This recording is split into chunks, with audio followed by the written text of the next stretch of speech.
સૌને જય આદિવાસી, જય જોહાર, આપકી જય। હું શરૂઆતથી ત્યાં બેઠો છું, હું પાછળથી નથી આવ્યો। જ્યારથી પ્રોગ્રામ ચાલુ થયો ત્યારથી હું ત્યાં બેઠો છું। મારું નામ પણ 2 વાર બોલાયું એટલે માફી ચાહું છું, સ્ટેજ પર નથી આવી શક્યો।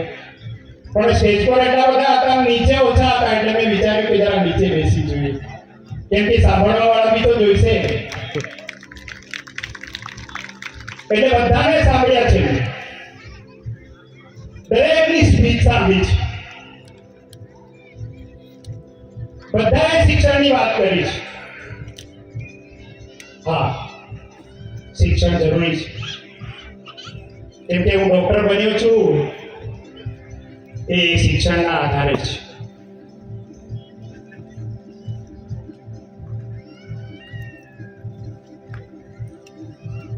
પણ એ શિક્ષણ કેવું, મારે માઇક આ બાજુ ફેરવવો જોઈએ, કેમ કે શિક્ષિત લોકો અહીંયા બેઠા છે અને સંભાળવાનું બી આપણે જ છે। આ સમાજ તો સાંભળી સાંભળીને થાકી ગયો છે। જેને એ થવાનું છે, પાલન કરવાનું છે, અહીંયા બેઠેલા લોકોએ કરવાનું છે।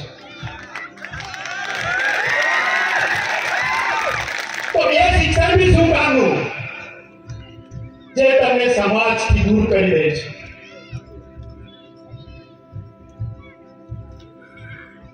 મોટી મોટી વાતો થાય, શિક્ષિત બનો,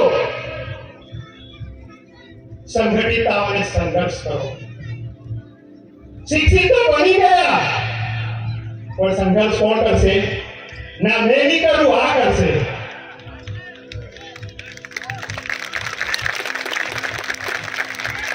જે જાતિના દાખલાના આધારે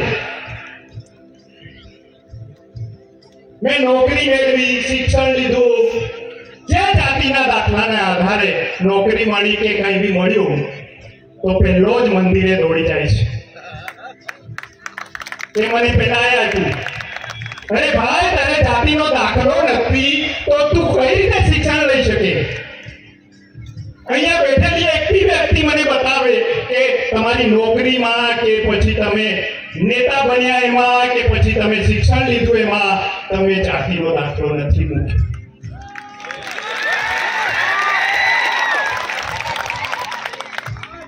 તો તે જાતિનો દાખલો આપવા વાળાને તો યાદ જ નથી કરતા। એ જાતિનો દાખલો ક્યાંથી આવ્યો? સંવિધાનમાં તમને આરક્ષણ ક્યાંથી મળ્યું? એની તો કોઈ વાત નથી। સંવિધાન સભામાં બાબા સાહેબ આંબેડકરે શું લડ્યા, એમનું જીવન સંઘર્ષ શું હતું? એ આરક્ષણ આપવા માટે જયપાલસિંહ મુંડા કેવી રીતે લડ્યા, અને એના માટે બિરસા મુંડા 21 વર્ષની ઉંમરે પોતાની બલિદાની આપે છે। ત્યારે છોટા નાગપુર ટેનન્સી એક્ટ બને છે અને આપણી જમીનો 73AA એને આધારે છે। તો કયા શિક્ષણની વાતો કરો છો? શિક્ષણ લઈને તો આપણે સિટીમાં જતા રહીએ અને 2% લોકો નોકરી મળે, 98% બેઠા છે એનું કોણ વિચારશે? એ શિક્ષણ જે તમને સમાજથી દૂર કરે એ શિક્ષણની વાતો કરો છો?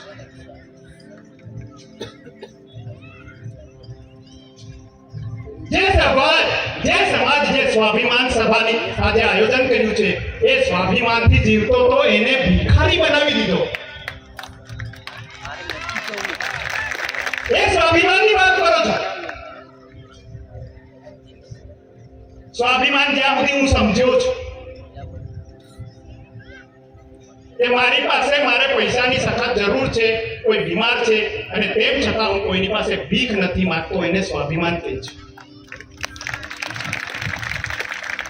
અને એ આદિવાસી સમાજ જે પોતાનું કરીને ખાતો હતો, પોતાનું પાણી પીતો હતો, પોતાનું ગીતો ગાતો હતો, પોતાના વાજિંત્ર વગાડતો હતો, પોતાની બોલી બોલતો હતો, એને તમે અનાજ માટે પણ ભીખ માંગતો કરી દેતો, નળો ગોઠવીને પાણીમાં બી ભીખ માંગતો કરી દીધો।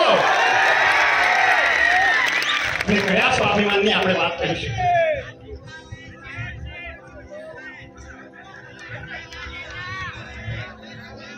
તો સમાજે ફરીથી ચિંતન કરવાની જરૂર છે. બેઠેલા લોકોએ ચિંતન કરવાની જરૂર છે. આ માઇક મારે આ બાજુ ફેરવવાની જરૂર છે, આ બાજુ નહીં.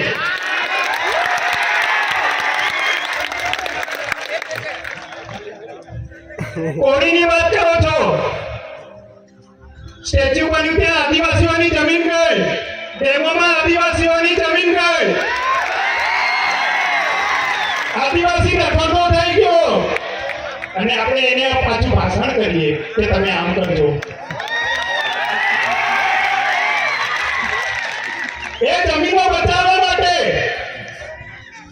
સંવિધાનમાં 244 પાંચમી અનુસૂચિ આપેલી છે.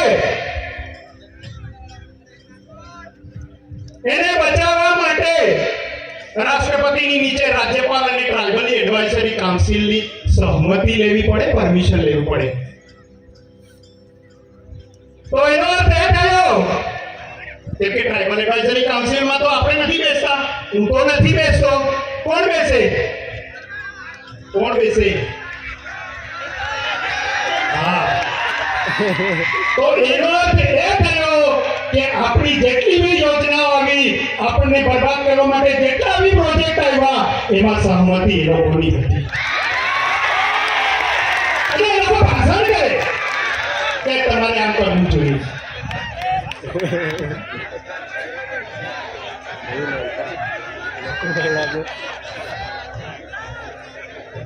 તો મારે વધારે ના બોલવું જોઈએ, પણ આજે હું નહીં બોલું.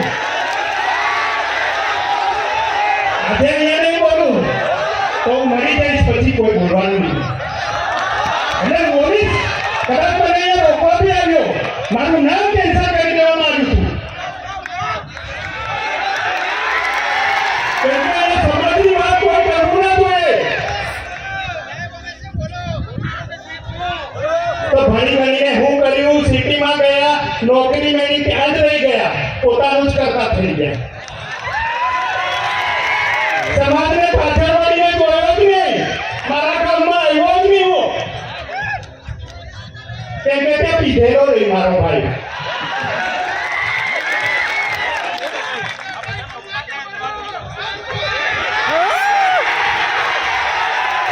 મને ના પાડે છે બોલવાની, અપમાન થાય છે એવું કહે છે.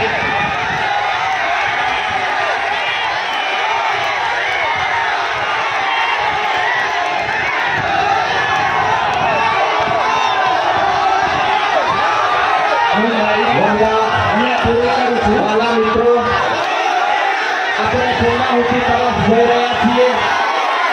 આપણે બધાને સાંભળેલા છે, આપણે હજી આગળ સાંભળવાના છીએ. અને પ્લીઝ પ્લીઝ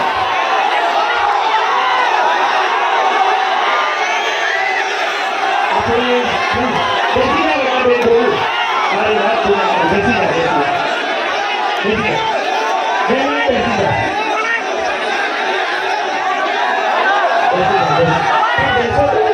બેસો તો વાત કરીને બેસી જઈએ.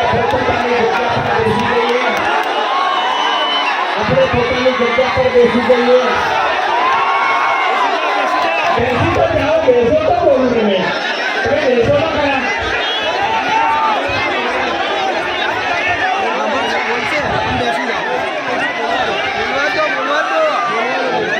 પોતાની જગ્યા પર મહેરબાની કરીને બેસી જાઓ. બેસી જાઓ. વસાવા સમાજ સ્વાભિમાન સંમેલન 2023માં સમાજને લગતી ખૂબ સુંદર વાતો થાય છે. બેસી જાઓ. પ્લીઝ બેસી જાઓ. પોતપોતાની જગ્યા પર આપશો, બેસી જશો. બેસી જાઓ. બેસો તો ખરા, તો કાકા દેખાતું નહીં. પોતપોતાની જગ્યા પર મહેરબાની કરીને બેસી જશો. આપણે અહીંયા સમાજની વાત કરવાના છીએ. પ્લીઝ બેસી જાઓ. હું વાત ચાલુ રાખું છું. બેસી જાઓ. હું વાત ચાલુ રાખી છું. બેસી જાઓ. આદિવાસી એકતા! આદિવાસી એકતા! આદિવાસી એકતા! આવું એકતા! આવું એકતા! આવું એકતા!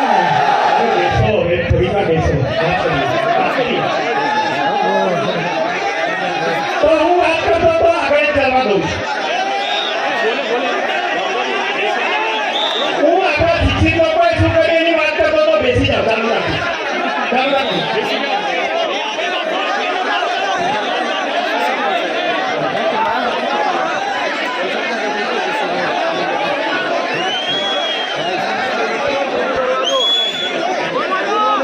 તો તમે બેસો તો ખરા, પાછળ દેખાતું નથી, પાછળ દેખાતું નથી.